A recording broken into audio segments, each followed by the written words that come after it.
اللہ رب العزت فرماتا ہے فَإِذَا قَضَيْتُم مَنَاسِكَكُم، اور جب تم حج کے مناسک سے یعنی حج کے ارکان سے فارغ ہو جاؤ۔ حج کے ارکان سے آپ فرائض سے کب فارغ ہو جاتے ہیں؟ یعنی کہ آپ جب وقوف عرفہ کر لیتے ہیں تو وقوف عرفہ کے بعد آپ جو حج کا مین رکن ہے اس سے فارغ ہو جاتے ہیں۔ تو اللہ رب العزت نے فرمایا فَإِذَا قَضَيْتُم مَنَاسِكَكُم، جب تم حج کے مناسک سے فارغ ہو جاؤ تو فَاذْكُرُوا اللَّهَ، اللہ کا ذکر کرو، كَذِكْرِكُمْ آبَاءَكُمْ، اور ایسے ذکر کرو جیسے تم اپنے آبا کا، اپنے آبا و اجداد کا زمانہ جاہلیت میں ذکر کرتے تھے۔ پھر آگے فرمایا او اشد ذکرا، بلکہ اس سے بھی زیادہ شدید طریقے سے، اس سے بھی زیادہ طریقے سے زور و شور کے ساتھ اپنے رب کا، اپنے پروردگار کا ذکر کرو۔ یہ بات اس لیے فرمائی کہ میں نے کل آپ کو عرض کیا تھا کہ حج شروع ہوتا ہے 8 ذی الحجہ سے، یعنی آپ 7 کی، اللہ ہم سب کو جانا نصیب کرے۔ پہلے تو دعا کریں، اللہ کی بارگاہ میں دعا کریں اللہ ہر سال حج مبرور عطا کرے۔ یعنی زندگی میں آپ نے کبھی بھی چاند رات ایسی نہیں دیکھی ہوگی جیسے حاجی 7ویں ذی الحجہ کی رات دیکھتے ہیں۔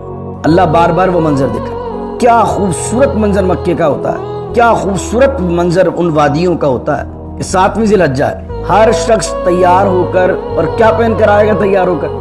ہر شخص 2 چادریں پہن کر آئے، لابی میں آتا ہے، ایک دوسرے کو مبارکباد دیتے ہیں، ہوٹل کی لابی میں آتے ہیں مبارکباد دے رہے ہوتے ہیں، سب نے حج کا احرام پہن لیا ہوتا ہے، اور 7ویں ذی الحجہ کی رات سے ہی بسیں، پیدل قافلے مینا کی طرف جانا شروع ہو جاتے ہیں، اور 7ویں ذی الحجہ کی رات میں لوگ مینا اپنے خیموں میں پہنچ جاتے ہیں، لیکن ابھی حج شروع نہیں ہوا۔ محمد معدن الجود والکرم وآلہ وصحبہ وبارک وسلم۔ فَإِذَا قَضَيْتُم مَنَاسِكَكُمْ فَاذْكُرُوا اللَّهَ كَذِكْرِكُمْ آبَاءَكُمْ أَوْ أَشَدَّ ذِكْرًا فَمِنَ النَّاسِ مَن يَقُولُ رَبَّنَا آتِنَا فِي الدُّنْيَا وَمَا لَهُ فِي الْآخِرَةِ مِنْ خَلَاقٍ۔ صدق اللہ مولانا العظیم۔ آیت نمبر سورہ بقرہ کی 200 ہے، اور بحمد اللہ تعالی 200 آیتیں ہم بحمد اللہ تعالی اس کی تفسیر بیان کر چکے ہیں۔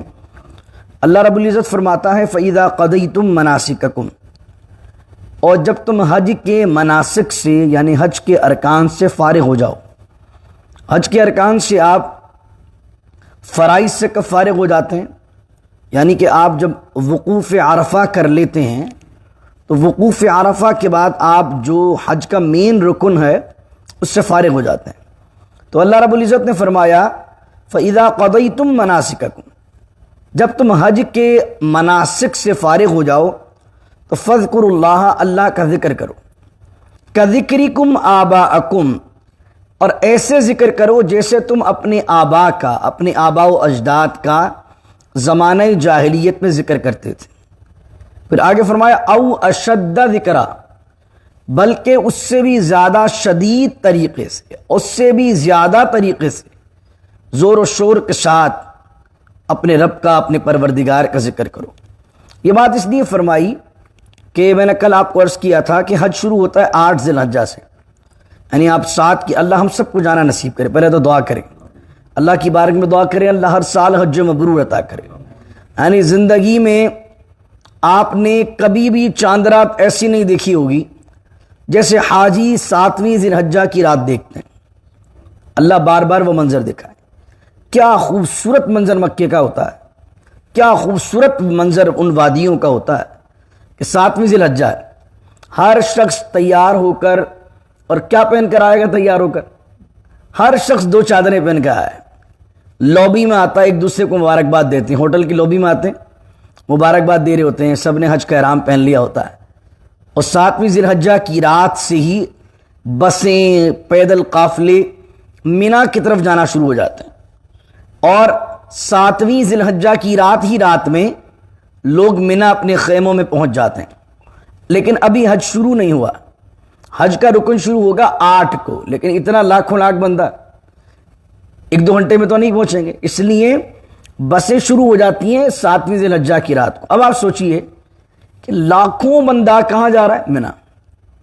اب سوچئے عالم کے پوری سڑکوں پر، وادیوں میں، کوئی گاڑی میں ہے، کوئی بچوں کے ساتھ ہے، کوئی فیملی کے ساتھ ہے، لبیک اللہم لبیک کی صدائیں چل رہی ہیں، پورا روڈ جو ہے وہ وائٹ نظر آ رہا ہے احرام کی وجہ سے۔ ہوٹل کی لابیز میں لوگ ایک دوسرے کو مبارکباد دے رہے ہوتے ہیں، تو میں کہتا ہوں خدا کی قسم زندگی میں ایسی چاند رات تو ہم نے اپنے ملکوں میں نہیں دیکھی ہوتی ہے۔ اصل چاند رات تو وہ ہے جو حج کی چاند رات جس کو آپ کہیں، حالانکہ وہ چاند کے حساب سے اس کا تعلق نہیں ہوتا۔ چاند رات میں اس سینس میں کہہ رہا ہوں کہ چاند رات پر بڑی گہما گہمی ہوتی ہے، چاند رات پر بڑی رونق ہوتی ہے۔ تو حج کی جو چاند رات ہے کہ اگلے دن حج شروع ہونے والا ہے، کیا خوبصورت منظر ہوتا ہے، اور لوگ لبیک اللہم لبیک کی صدائیں لگا رہے ہوتے ہیں۔ 8ویں ذی الحجہ کو حج شروع ہوگا۔ حج شروع ہونے کا پہلا رکن کیا ہے کہ 8ویں ذی الحجہ کے زوال کے بعد سے لے کر اب رکن شروع ہونا ہے، یعنی کہ آپ کو منا میں کتنی نمازیں پڑھنی ہیں؟ ظہر، عصر، مغرب، عشاء اور فجر، یہ کل میں نے عرض کیا تھا 5 نمازیں پڑھنی ہیں۔ اب کیا ہوتا ہے کہ 8ویں ذی الحجہ کی جو رات ہوتی ہے، لاکھوں لاکھ بندہ لے کر جانا ہے عرفات، تو جو گائیڈ ہوتے ہیں وہ آپ کو پہلے ہی کہتے ہیں چلو عرفات، چلو عرفات، چلو عرفات۔ بہت سے لوگ رات ہی رات میں چلے بھی جاتے ہیں، لیکن جس کو معلوم ہو اسے معلوم ہونا چاہیے کہ رسول اللہ صلی اللہ علیہ وسلم نے جو حج کیا ہے، حضور منا سے فجر کی نماز پڑھ کر نکلے ہیں 9 ذی الحجہ کو۔ تو اللہ آپ کو جانا نصیب کرے، زندگی کا پہلا حج ہو، تو آپ کچھ بھی ہو جائے، عامل گائیڈ کچھ بھی کہتا رہے، آپ کہیں کہ بھائی مجھے تو 9 کی فجر پڑھ کے ہی سنت ادا کر کے جانی۔ ہم جب وہاں قافلہ تھا، اللہ نے توفیق نصیب فرمائی تھی، تو رات کے 12-1 بجے ہی ہمارا گائیڈ آ گیا، اور وہ جو ہمارے پاس تو اس وقت جو ہے وہ گاڑی کا پاس تھا، اور کہنے لگا گاڑی نہیں ملے گی بعد میں، گاڑی نہیں ملے گی بعد میں۔ اور ہمارے ساتھ بہت سارے افراد تھے جن کا ذہن ہم نے بنایا ہوا تھا کہ وہ ہمارے ساتھ فجر پڑھ کے چلیں، لیکن جب اتنا زیادہ اس نے ڈرایا تو سمجھ لیں پہلے شروع میں 300 تھے تو 250 رہ گئے، پھر وہ دوبارہ ڈرانے آیا تو پھر 200 رہ گئے، پھر وہ دوبارہ ڈرانے آیا تو بھی 150 رہ گئے۔ کرتے کرتے میں سمجھتا ہوں کہ کم از کم 60-70 یا 50-60 لوگ ہم آخر میں بچے۔ اس نے کہا بھائی پیدل جانا پڑے گا، تو جن کے گھٹنوں میں درد ہو رہا تھا وہ بھی چلے گئے۔ اللہ اکبر۔ تو لیکن اب مجھے بھی ایکسپیرینس اس زمانے میں اتنا نہیں تھا، میں نے کہا ایسا نہیں ہو کہ 50-60 بھی کہیں مفتی صاحب، گرمی ہے اور گرمی میں اتنا لمبا سا طویل سفر ہے، لیکن ان کے ایمان کے جذبوں کے حوالے سے ہم نے ان کے ایمان کے جذبوں کو بڑھایا اور کہا کہ اگر پیدل بھی جانا پڑا تو نیکیاں ملیں گی۔ ہوا کیا کہ فجر کی نماز اول وقت میں ہم نے پڑھ لی، اور فجر کی نماز پڑھ کر جب ہم ٹرین کے پاس پہنچے تو پتہ چلا کہ اگر ہم رات کو چلے جاتے تو لاکھوں لاکھ بندہ جا رہا تھا، ٹرین میں جگہ بڑی مشکل سے مل رہی تھی، اور جس وقت ہم جب پہنچے تو ہمیں تو بہت سہولت کے ساتھ جگہ مل گئی کیونکہ اکثر لوگ جا چکے تھے۔ تو سرکار کی سنت بھی ادا ہو گئی صلی اللہ علیہ وسلم۔ تو اللہ تعالیٰ آپ سب کو جانا نصیب کرے، اور آپ سب کے صدقے مجھے بھی بار بار جانا نصیب کرے، اللہ حج مبرور عطا کرے۔ 9 ذی الحجہ کی فجر آپ کو کہاں پڑھنی ہے؟ بھائی منا میں بولو گے تو منا میں پڑھو گے بھی انشاءاللہ۔ رمضان ہے اور انشاءاللہ عز و جل یہ 28واں رمضان ہے، اور آج بولو گے فجر کا لمحہ، ہو سکتا ہے میں کہوں کہاں پڑھو گے؟ منا میں، تو پڑھ بھی لو منا میں انشاءاللہ۔ اور 5 فجر پڑھ کر پھر آپ کو جانا ہے عرفات کی طرف۔ عرفات میں آپ پہنچیں گے، عرفات کے اندر آپ کو 2 نمازیں ملا کر پڑھنی، ظہر اثر۔ اس کے بعد غروب آفتاب تک وہیں رہنا ہے۔ اس کے بعد کہاں چلے جانا ہے؟ مزدلفہ۔ مزدلفہ کب جائیں گے آپ؟ 9 ذی الحجہ کی رات کو، جو کہ ہم بقرعید کی چاند رات جسے کہتے ہیں۔ آپ نے پوری رات 9 ذی الحجہ کی وہاں گزارنی ہے، اور پھر جیسے ہی 10ویں ذی الحجہ کی صبح صادق ہوگی تو واجب ہے تندرست آدمی پر کہ وہ 10ویں ذی الحجہ کی صبح صادق مزدلفہ میں گزارے۔ کچھ لوگ تھے اور وہ تندرستی کے باوجود بھی راتوں رات جمرات پر چلے جاتے ہیں۔ تو کچھ لوگ حج کے بعد ملے اور کہا کہ حضرت تندرست ہونے کے باوجود بھی آپ کا بھائی تو ایسا رات کے 3 بجے ہی پہنچ گیا تھا۔ تو میں نے بولا یہ جو آپ کا بھائی ہے نا وہ دم بھی پھر دے گا۔ کیوں؟ کیونکہ رات کو 3 بجے جانا نہیں تھا، کیونکہ واجب کیا ہے؟ ہاں بوڑھے ہیں، عورتیں ہیں، جو بھیڑ و ازدحام کی وجہ سے جن کی مجبوری ہے وہ راتوں رات جا سکتے ہیں، لیکن جو تندرست آدمی ہے اس کو 10ویں ذی الحجہ یعنی جو بقرعید کی صبح ہے اس کو 10ویں ذی الحجہ کی صبح صادق مزدلفہ میں کرنا واجب ہے۔ تو اس لیے آپ کا بھائی راتوں رات چلا گیا اور قافلے میں پہلا نمبر لے آیا۔ یہ میں تجربے سے بات کر رہا ہوں، قافلے میں کچھ 2-4 لوگ ایسے ہوتے ہیں جن کو پہلا نمبر لانے کا بہت شوق ہوتا ہے کہ آپ کے بھائی نے سب سے پہلے طواف کیا، آپ کے بھائی نے سب سے پہلے عمرہ کر لیا، آپ کا بھائی تو رمی کر کے سب سے پہلے آ گیا۔ تو یہ بندے جو پہلے نمبر لانے کی کوشش کر رہے ہوتے ہیں نا تھوڑا یونیکنیس دکھانے کے لیے، یہ بہت ساری جگہ پر مر جاتے ہیں۔ تو اس لیے وہاں پر لوگوں کو کمپیٹ نہ کرو، اگرچہ سب سے آخر میں تم کر کے آؤ، لیکن ایسا کر کے آؤ کہ تم جیسا کہ کوئی کر کے نہ آئے، ایسے تقوی کے ساتھ، اخلاص کے ساتھ، اللہ کی بارگاہ میں گر گڑا کر، ایک ایک رکن کے مزے لے کر، اس کی بارگاہ میں گریہ زاری کر کے، اس کی بارگاہ میں اشک بہا کر کے آؤ۔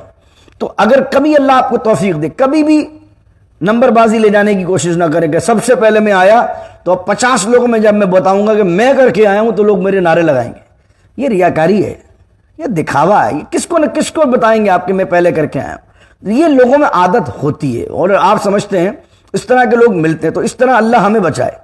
ہمیں عمرے پر جانا ہے، حج پر جانا ہے، دنیا دیس کرے جلدی کرے، ہمیں بڑے خلوص کے ساتھ، بڑے اطمینان کے ساتھ ایک ایک رکن ادا کرنا تھا آپ کو پتہ تو چلے آپ حج ادا کر رہے ہیں، آپ سر سے نہیں اتار رہے، بلکہ ایک ایک رکن پر آپ جب رو کر اللہ سے مانگ رہے ہوں گے، آپ کو زندگی بھر ایک ایک رکن یاد رہے گا۔ تو 10ویں ذی الحجہ کا آپ نے کہاں کی؟ مزدلفہ، فجر مزدلفہ میں پڑھ لیا آپ نے۔ اب مزدلفہ سے آپ واپس آئیں گے مینا کی طرف، کیونکہ جو جمرات ہیں نا، جہاں کنکریاں مارتے ہیں، جمرات جو ہیں وہ مینا میں۔ اب آئیں گے جمرات 10ویں ذی الحجہ کو۔ سب کے لیے جو حاجی نہیں ہیں ان کے لیے وہ بقرہ عید ہے، اور وہ جو حاجی ہیں ان کے لیے اس دن شیطان کو کنکری مارنے کا دن ہے۔ لیکن 10ویں ذی الحجہ کو 3 شیطان بنے ہوئے ہیں، اس میں آپ 3 کو نہیں ماریں گے بلکہ سب سے بڑے والے شیطان کو ماریں گے۔ اور اس کے بعد ترتیب ساتھ رکھنا واجب ہے۔ ترتیب کیا کریں گے؟ پہلے شیطان کو کنکری، پھر جناب والا قربانی، پھر حلق۔ اور اگر قربانی نہیں ہوئی اور آپ نے حلق کروا لیا تو احناف کے نزدیک آپ پر دم لازم ہو جائے گا۔ اس لیے جو گورنمنٹ کے اندر گورنمنٹ کے سپرد کر دیتے ہیں کہ بھائی ہماری قربانی آپ کر دینا، اب گورنمنٹ تو لاکھوں جانور کاٹ رہی، جو گورنمنٹ کب حسن کا جانور کاٹے گی اور کب عاطف کا جانور کاٹے گی؟ مجھے کیسے پتا چلے گا کہ 10 بجے میرا جانور کٹا ہے تو اب میں 10:05 پر اپنا حلق کروا سکتا ہوں؟ جب مجھے پتہ ہی نہیں چلے گا، ہو سکتا ہے کہ میں نے حلق کروا لیا 9 بجے، میں نے حلق کروا لیا جمرات کر کے 8 بجے، اور میرا جانور کٹ رہا ہے دن کے 12 بجے، تو اب ترتیب کے خلاف آیا۔ پہلے کیا کرنا تھا؟ جمرات، پھر قربانی، پھر حلق۔ لیکن ترتیب آؤٹ کیسے ہوئی؟ جمرات ہوا، حلق ہوا، پھر قربانی ہو رہی۔ تو ترتیب اگر کسی نے ساتھ نہیں رکھی تو احناف کے نزدیک اس کا واجب ساقط ہوا، اور واجب ساقط ہونے کی وجہ سے اس پر کیا لازم آئے گا؟ دم لازم آئے گا۔ اور 600-500 روپے کا 2-3 سال پہلے بکرا ملتا تھا، اب جانے ہو سکتا ہے 800-900 کا ہو گیا۔ 800-900 روپے کا نہیں بلکہ 800-900 ریال، پاکستانی پیسوں کے حساب سے بات کر رہا تھا۔ لیکن امریکہ والوں کے لیے تو کوئی مسئلہ تھوڑی ہے، ماشاءاللہ سب پارٹی لگے ہوئے ہیں، اللہ نے سب کو ماشاءاللہ نوازا ہوا ہے یہاں پر۔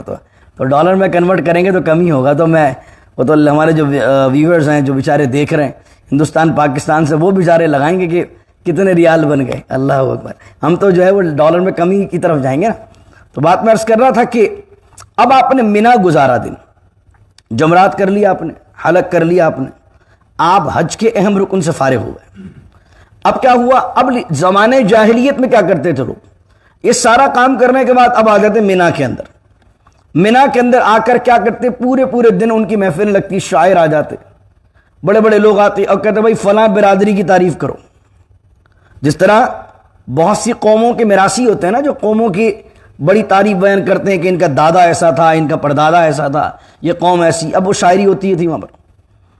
اب اللہ نے ان کو بتایا کہ تم نے ابھی کیا کیا؟ حج کیا ہے، اور اب تم یہاں پر مینا میں آ کر اپنے باپ دادا کے قصے بیان کر رہے ہو۔ تو اب اللہ بیان کر رہا تمہیں کرنا کیا چاہیے؟ فَإِذَا قَضَيْتُم مَنَاسِكَكُمْ، کہ جب تم مناسک حج سے فارغ ہو جاؤ، فَاذْكُرُوا اللَّهَ، اللہ کا ذکر کرو، كَذِكْرِكُمْ آبَاءَكُمْ، جس طرح تم اپنے باپ دادا کا ذکر کرتے تھے یہاں، او اشد ذکرا، بلکہ اس سے بھی زیادہ شدید، اس سے بھی زیادہ یعنی کثرت کے ساتھ اللہ کا یہاں ذکر کرو۔ کہاں پر؟ مینا میں۔ تو زمانے جاہلیت کے اندر باپ دادا کی بات ہوتی تھی، آج بھی آدمی جب مینا کے خیموں میں آتا ہے اپنے ملکوں کی بات کر رہا ہوتا ہے، سیاست کی بات کر رہا ہوتا ہے، پولیٹکس کی بات کر رہا ہوتا ہے۔ ارے خدا کے بندو، یہ تو مینا کے خیمے ہیں، یہ تو ایام حج ہیں، ان ایام حج میں صرف اللہ اللہ کرو، یہاں پالیٹکس کی باتیں نہ کرو. یہ تو وہی بات تم کر رہے ہو جو زمانے جاہلیت میں کفار کیا کرتے تھے، مشرکین کیا کرتے تھے. اب اللہ دو بندوں کی بات کر رہا ہے کہ جو حج سے فارغ ہونے کے بعد حج کر لیا، اب اللہ کی بارگاہ میں دعا کرتے ہیں. جن کے نزدیک دنیا ہی سب کچھ ہوتا ہے وہ کیسے دعا کرتے ہیں؟ وہ کہتے ہیں فمن الناس، ان لوگوں میں سے کچھ وہ ہیں من یقول، جو کہتے ہیں ربنا آتینا فی الدنیا، اے اللہ ہمیں دنیا عطا کر دے. اللہ کہتا ہے وما لہ فی الآخرۃ من خلاق، اور آخرت میں ان کا کوئی حصہ نہیں ہے. یعنی حج پر بھی گئے تو کیا مانگا؟ گاڑی مانگی، بنگلہ مانگا، بزنس مانگا، نوٹ مانگے، کیا مانگا؟ آج آپ دیکھ لینا، اگر کوئی آدمی حج پر چلے جائے، اگر کوئی حج پر جا رہا ہو تو ہم اس کو کون سی دعاؤں کی کہتے ہیں؟ ہم اس کو دنیاوی دعاؤں کی کہتے ہیں یا آخرت کی دعاؤں کی کہتے ہیں؟ ہم اس کو کیا کہتے ہیں؟ یار دعا کرنا اللہ میری مغفرت کر دے، یا دعا کرنا اللہ مجھ سے راضی ہو جائے، یار دعا کرنا اللہ میرے گناہوں کو معاف کر دے، یار دعا کرنا اللہ مجھے اپنی ولایت عطا کر دے، یار دعا کرنا میرا ایمان پر خاتمہ ہو جائے. ہم یہ دعاؤں کی کہتے ہیں؟ کم لوگ ہیں جو ان دعاؤں کی کہیں گے. بلکہ ہم حاجی سے دعا کروائیں یا خود کریں، کعبے کے پاس جا کر بھی ہم کہتے ہیں اللہ فلاں ڈیل نہیں بن پا رہی ہے، میں فلاں پراپرٹی لینے چاہ رہا ہوں لیکن بار بار مسئلے آ جاتے ہیں، بس میں حج سے جاؤں تو میرا سودا ہو جائے. دنیا مانگنا برا نہیں ہے، لیکن صرف ہی دنیا مانگنا اور ایسے مقام پر بھی دنیا دنیا مانگنا تو پھر آخرت کب مانگو؟ حج پر بھی تمہیں اللہ یاد نہیں آ رہا، آخرت یاد نہیں آ رہی، قبر یاد نہیں آ رہی، تو کب مانگو گے اللہ کو؟ کب مانگو گے اس کی رضا؟ کب مانگو گے ایمان پر خاتمہ؟ کب مانگو گے قبر؟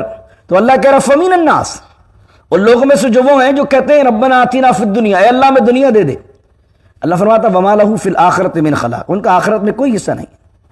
لیکن اب وہ لوگ ہیں جو ایمان والے ہیں، جن کے نزدیک دنیا بھی اللہ نے عطا کی ہے، آخرت بھی اللہ نے عطا کی ہے، لیکن ان کی نظر میں، ان کی پریورٹیز میں جو اول صف کی چیز ہوتی ہے وہ ہوتی ہے آخرت. وہ کہتے ہیں وَمِنْهُمْ مَنْ يَقُولُ رَبَّنَا آتِنَا فِي الدُّنْيَا حَسَنَةً، اور ان میں سے کچھ لوگ وہ ہیں جو حج کے بعد کہتے ہیں اے ہمارے رب ہمیں دنیا کی بھلائی بھی عطا کر دے، وَفِي الْآخِرَةِ حَسَنَةً، اور ہمیں آخرت کی حسنات بھی عطا کر دے، آخرت کی بھلائی بھی عطا کر دے، اور وَقِنَا عَذَابَ النَّارِ، اور ہمیں نار کی آگ کے عذاب سے بچا. یہ جو مشہور دعا ہم پڑھتے ہیں، یہ اصل دعا قرآن نے کس کے ترتیب میں بیان کی ہے؟ حج کی ترتیب میں. یعنی حاجی حج سے فارغ ہونے کے بعد دعا کون سی کرے گا؟ یہ دعا کرے گا. ویسے تو ہمیں دعا یاد ہوتی ہے ربنا آتینا فی الدنیا حسنہ، لیکن اس مضمون کو سننے کے بعد اگر کوئی آپ سے پوچھ لے کہ قرآن میں یہ دعا کس جگہ وارد ہوئی ہے، تو آپ یہ کہہ سکیں گے اب اس بات کو سننے کے بعد کہ قرآن میں جہاں حج کی بات اللہ نے بیان کی ہے دوسرے پارے میں، وہاں حاجی جب حج سے فارغ ہوتا ہے تو ایمان والا یہ دعا کرتا ہے. اب اس دعا میں دیکھیں 3 پارٹ ہیں. ربنا آتینا فی الدنیا حسنہ ایک پارٹ، وفی الآخرۃ حسنہ دوسرا پارٹ، وقنا عذاب النار تیسرا پارٹ. 3 حصوں میں ایک حصہ دنیا کا ہے، 2 آخرت کے.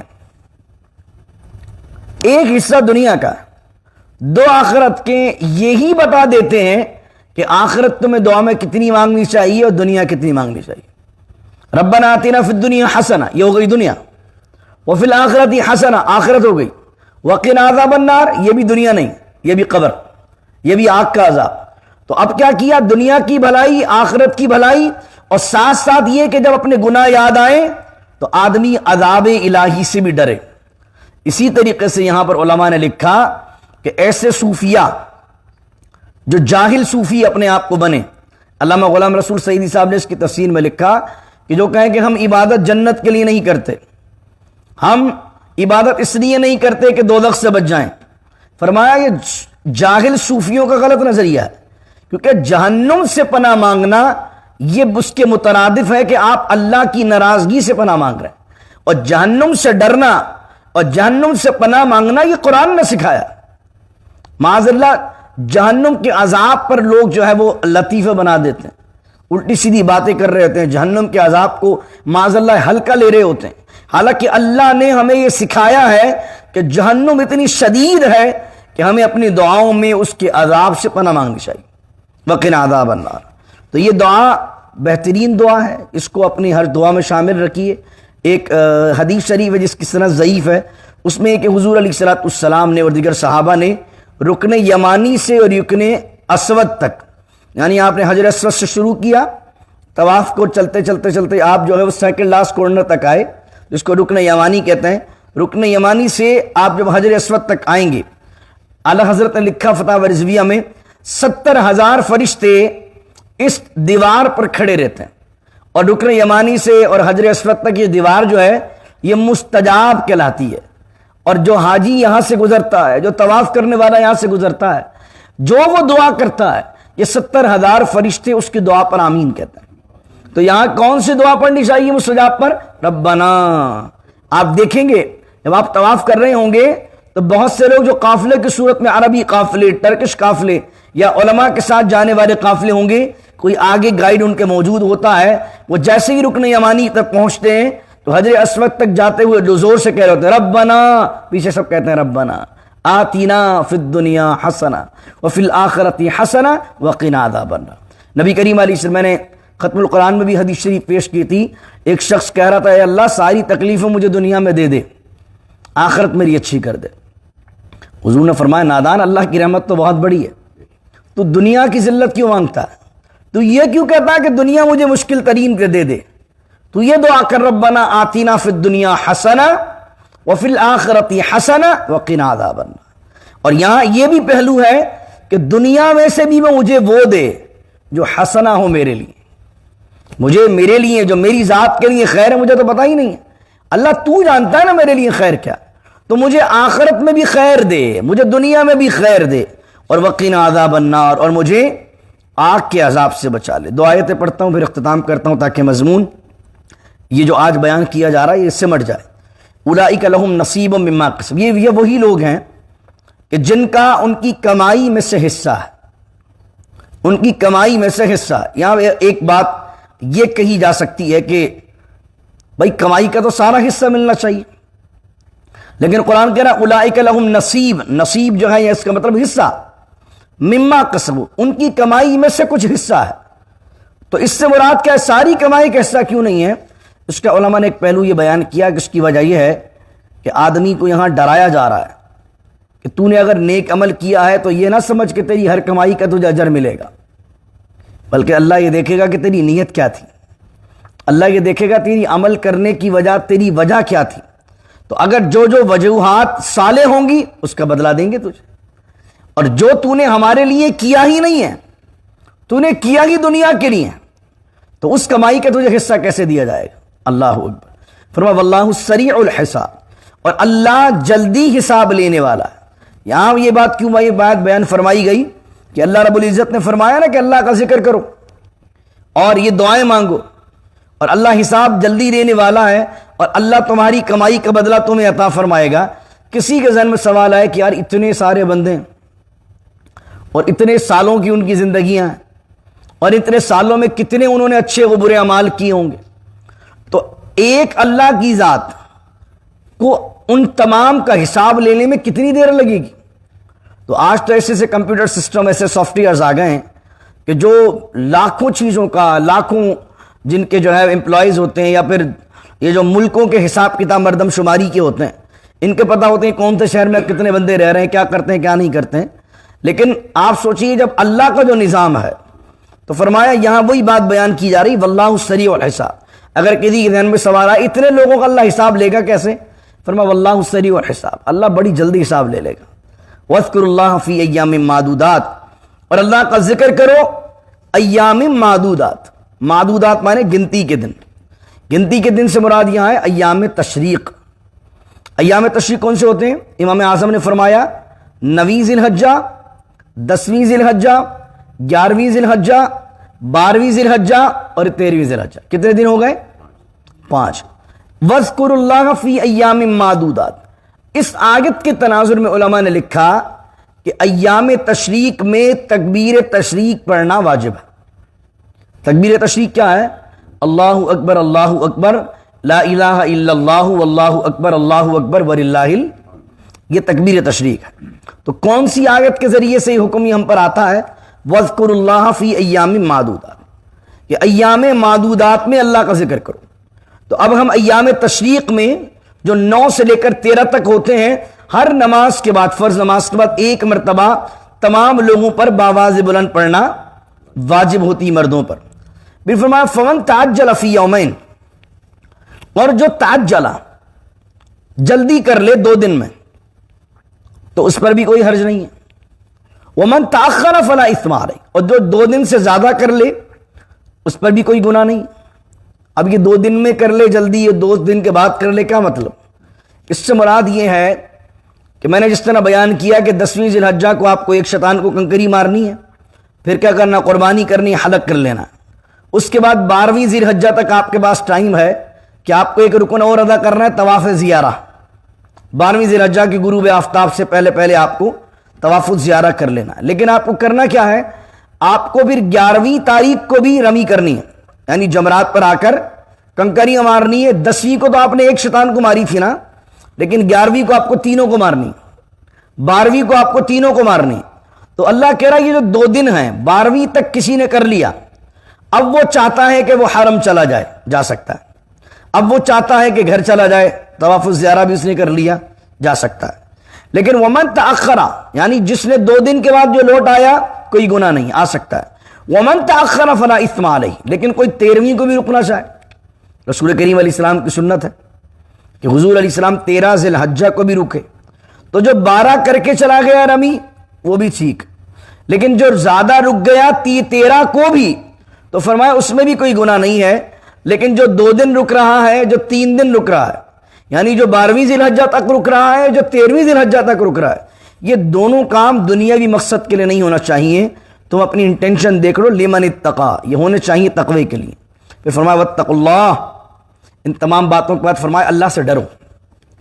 اور وَاعْلَمُوا، اور جان لو، انکم الیہ تحشرون، کہ بے شک تمہیں اسی کے پاس جمع کیا جائے گا. تحشرون کا معنی جمع کیا جائے گا. یہاں جمع کی بات کیوں کی گئی؟ تحشرون، حشر کا معنی ہوتا ہے جمع کرنا. تحشرون، تمہیں جمع کیا جائے گا.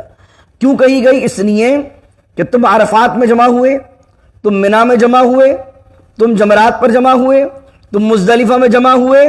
تو یہ بات تمہارے ذہن میں آ جائے کہ جس طرح تم عرفات میں جمع ہوئے آج، جس طرح مزدلفہ میں تم جمع ہوئے، جس طرح تم منا میں جمع ہوئے، ایک دن آئے گا جس دن قیامت قائم ہوگی اور تمہیں اللہ کی بارگاہ میں بھی اسی طرح جمع ہونا، اللہ کی بارگاہ میں جواب دینا جو تم نے دنیا میں کیا ہے. تو ہمیشہ اس قیامت کے دن سے، جس دن تمہیں سب کو جمع کر کے اللہ کے سامنے پیش کیا جائے گا، اس دن سے ڈرتے رہو. جب تم ڈرتے رہو گے اس دن سے تو دنیا میں ٹھیک عمال کرتے رہو گے. ان تمام آیتوں کے صدقے اللہ ہمیں وقوف منا بھی نصیب کرے، وقوف عرفات بھی نصیب کرے، وقوف مزدلفہ بھی نصیب کرے، جمرات کی کنکریاں مارنا بھی نصیب کرے. 12ویں بھی بلکہ 13ویں بھی سنت طریقہ ادا ہو جائے، 13ویں ذی الحجہ تک ہم کنکریاں ماریں، طواف الزیارہ بھی عطا ہو.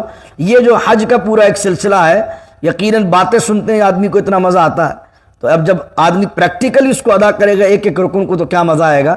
لیکن حج کے لیے یاد رکھیے، سیکھ کر جائیے. حج ایسا نہیں آپ نے ٹکٹ کروایا پہنچ گئے. ایک ایک رکن ابھی میں نے آپ کو ڈیٹیل جو دی ہے، اس میں بھی بڑی ڈیٹیل ہے، کیا کرنا ہے، کیا پیسے کریں گے، کیا بعد میں کریں گے. تو بڑی جو ہے وہ اہم مسائل اس میں موجود ہیں. سیکھے بغیر جائیں گے تو منہ ہی تکتے رہیں گے. ہو تو جاتا ہے لوگ بتا دیتے ہیں، لیکن ایک ایک مسئلے کے 5 بار جواب آ رہے ہوتے ہیں، کیونکہ ہر بندہ مفتی بنا ہوتا ہے. وہ بولتا ہے یہ کر لو، بولتا ہے یہ کر لو، بندہ بولتا ہے کروں تو کروں کیا. تو اس لیے یا تو عالم دین کے ساتھ جائیے، یا علماء کی صحبت میں رہیے، یا آپ چلے گئے تو کسی عالم سے ٹچ میں رہیے، تاکہ اگر کوئی مسئلہ پیش آئے تو کال کر کے پوچھ لیں حضرت یہ مسئلہ کیسا ہے، تاکہ آپ پراپرلی حج کو اس طریقے سے ادا کر پائیں جس طرح نبی کریم صلی اللہ علیہ وسلم نے ہمیں تعلیم کیا. دعا کیجیے اللہ رب العزت سے اللہ تعالیٰ ہمیں حج مبرور و مقبول نصیب کرے. بسم اللہ الرحمن الرحیم، الحمدللہ رب العالمین والصلاة والسلام علی اشرف الانبیاء والمرسلین. ربنا اتمم لنا نورنا واغفر لنا انک علی کل شیء قدیر. اللہم ارزقنا حجا مبرورا وسعیا مشکورا یا رب العالمین. وصلی اللہ تعالی علی خیر خلقی ونور عرشی محمد وعلی آلہ وصحبہ اجمعین برحمتک یا ارحم الراحمین. لا الہ الا اللہ محمد رسول اللہ صلی اللہ